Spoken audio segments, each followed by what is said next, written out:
The popular actor Rafi Malik, also known as Rama Shri from Tere Sheher Mein, talks about how his life has changed after portraying the character of Rama Shri. Life में काफ़ी सारे changes आए क्योंकि जब मैं आया था देश की बेटी नंदिनी किया था मेरा पहला शो एज मेन लीड, तो उसमें काफ़ी बहुत सिंपल और सोफिस्टिकेटेड सा था और ज़्यादा कुछ ऐसा प्ले करने के लिए नहीं था।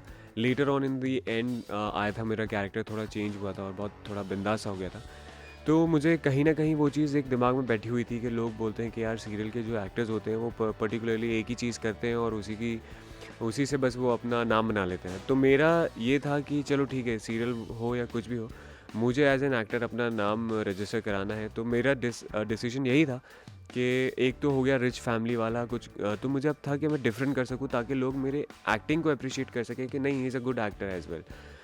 तो वही ये चीज़ था डिसीजन मेरा कि तेरे शहर में करने का और इस रोल को निभाने का, कि जो मैं बिल्कुल नहीं हूँ रियल लाइफ में। मैं बहुत ज़्यादा कॉन्फिडेंट हूँ अपनी चीज़ों को लेकर, बहुत ज़्यादा फोकस्ड हूँ। और वहीं पे इसका रामश्री का कैरेक्टर बहुत टोटली डिफरेंट है और काफ़ी स्वीट सिंपल सा गाय है जो आप बहुत सिंपैथी गेन करने टाइप, और मैं बिल्कुल बिलीव नहीं करता सिंपैथी गेन करने में। तो ये डिफरेंसेस थे जो काफ़ी शेड्स थे और काफ़ी परफॉर्मेंस वाइज भी मुझे यहाँ पे बहुत स्कोप था क्योंकि एक ऐसे इंसान की जर्नी है कि जो कुछ नहीं से बहुत कुछ बनने की और बढ़ रहा है। तो मेरे लिए तो काफ़ी प्ले था, इसमें फ़नी मोमेंट्स भी थे और मैंने आज तक कभी फ़नी सीन्स किए नहीं, नंदिनी में नहीं किया, और इसमें मैंने काफ़ी फ़नी सीन्स भी किए हैं और ब्लैक कॉमेडी भी है इसमें और रोमांटिक सीन्स भी हैं। और मतलब वो जेस्चर्स है जो आदमी फर्स्ट टाइम लाइफ में रोमांस करता है, तो वो सारी चीज़ें इसमें फ्लेवर मुझे प्ले करने के लिए मिला है और आगे भी काफ़ी चेंजेस आने वाले हैं इस कैरेक्टर में। तो मैं उसके ऊपर काफ़ी वर्क कर रहा हूँ क्योंकि काफ़ी चैलेंजिंग था मेरे लिए। मुझे जो मेरे प्रोड्यूसर हैं राजन शाही सर, उन्होंने बोला कि रफ़ी तेरे को बहुत मेहनत करनी पड़ेगी, तेरी ज़बान बहुत साफ़ है, डायलेक्ट जो है तेरा बहुत क्लियर है, बनारसी डायलेक्ट पकड़ना पड़ेगा, वो करना पड़ेगा। और उनको लगता था बहुत सोफिस्टिकेटेड सा हूँ मैं और रहन सहन में, बात करने के तरीके में। तो ये बॉडी लैंग्वेज कैसे चेंज करूँगा, क्या करूँगा। तो 3 महीने की वर्कशॉप थी, उसमें 1.5 महीने तक कोई ज़्यादा चेंजेस नहीं थे। तो सर काफ़ी परेशान थे और उनको हमेशा जब भी आते थे थोड़ा बहुत देख के बोलते थे, नहीं नहीं तू कर सकता है, तू करेगा करेगा। एंड जब पहला एपिसोड बाहर आया, कुछ एपिसोड्स बाहर आए, तो वो लोग भी काफ़ी इम्प्रेस थे कि नहीं actually you did it.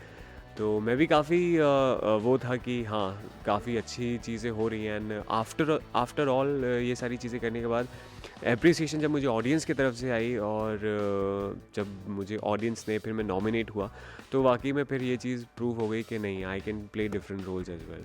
Changes ये आए कि रामेश्वर को एक बहुत बड़ी प्रॉब्लम है, ओसीडी प्रॉब्लम। तो उससे ये चीज़ कंफर्म हो गई कि मुझे रियल लाइफ में ओसीडी प्रॉब्लम नहीं है किसी भी चीज़ को लेकर। हाँ, बट ये है कि रामेश्वर का जो कैरेक्टर है उसने मुझे काफ़ी सारी चीज़ें सिखाई हैं कि अगर आप इंसान पहली बार किसी से प्यार करता है, जो आज तक कभी किसी से उस लड़की से उस हिसाब से बात नहीं किया है, उस तरीके से बात नहीं करी है, तो वो सारे एक्सपीरियंसेस जो मैंने जिए हैं एज अ रामेश है, वो काफ़ी डिफरेंट था। वैसे मैं ऑन एंड ऑफ मेथड में बिलीव करता हूँ, स्विच ऑन स्विच ऑफ मैं कैरेक्टर जीता नहीं हूँ। अदर देन जैसे कैमरा कट होता है मैं अपना नॉर्मल हो जाता हूँ। लेकिन जो चीज़ मैंने यहाँ पे जी है रामेश है, मैं तो उन लोगों से रिलेट करता हूँ जो एक्चुअल में ऐसे हैं, तो मुझे काफ़ी उनके साथ सिंपैथी भी हुई और काफ़ी ऐसा भी लगता है कि लोग काफ़ी इम्प्रूव कर सकते हैं। और यही है कि ज़िंदगी के साथ, ज़िंदगी जब वो आपके उस टाइम और सिचुएशन ऐसी चीज़ होती हैं जो ज़िंदगी जीना सिखा देती हैं आपको, या तो अच्छा इंसान बुरा बना देती हैं या बुरा बना देती हैं।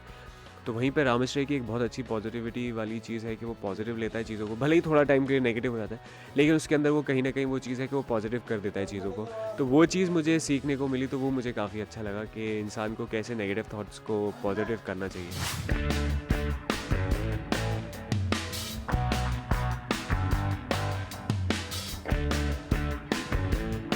We also asked Rafi about his fan encounter. Fan encounter तो बहुत काफ़ी सारे हुए हैं। इनफैक्ट एक मेरे फ़ैन हैं, वो काफ़ी मेरा एडमिनिस्ट्रेटर है, जो सोशल साइट्स हैं वो संभालते हैं क्योंकि टाइम ही नहीं मिल पाता। बट जब मुझे टाइम मिलता है तो मैं पर्सनली इंटरेक्ट करता हूँ मेरे फ़ैन से।